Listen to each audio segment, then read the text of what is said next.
Genesis chapter 45. Hi, I'm Lydia, and I'm currently reading the entire Bible, chapter by chapter, day by day, until I get to the end of it. I started in James and I circled around to Genesis, so we've been going on for a while. Please do feel free to join me here or anywhere prior. It's easy to do so on my YouTube channel, so shameless plug, done. Anyway, let's get into it. Genesis chapter 45. I believe we're coming to the end of Joseph's story, but it's cool, it's nice stuff. So let's do it. Joseph makes himself known. Genesis chapter 45. Then Joseph could no longer control himself before all his attendants, and he cried out, "Have everyone leave my presence." So there was no one with Joseph when he made himself known to his brothers. And he wept so loudly that the Egyptians heard him, and Pharaoh's household heard about it.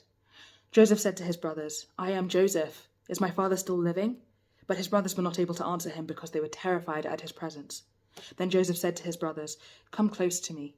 When they had done so, he said, "I am your brother Joseph, the one you sold into Egypt. And now do not be distressed and do not be angry with yourselves for selling me here, because it was to save lives that God sent me ahead of you. For 2 years now there has been a famine in the land, and for the next 5 years there will not be ploughing and reaping. But God sent me ahead of you to preserve for you a remnant on earth, and to save your lives by a great deliverance. So then it was not you who sent me here, but God. He made me father to Pharaoh, lord of his entire household, and ruler of all Egypt. Now hurry back to my father and say to him, 'This is what your son Joseph says. God has made me lord of all Egypt. Come down to me, don't delay. You shall live in the region of Goshen and be near me, you, your children and grandchildren, your flocks and herds, and all you have. I will provide for you there, because 5 years of famine is still to come.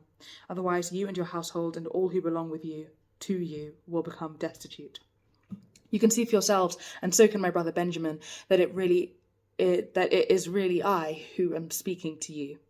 Okay, tell my father about all the honor accorded me in Egypt, and about everything you have seen, and bring my father down here quickly." Then he threw his arms around his brother Benjamin and wept, and Benjamin embraced him, weeping, and he kissed all his brothers and wept over them. Afterward his brothers talked with him.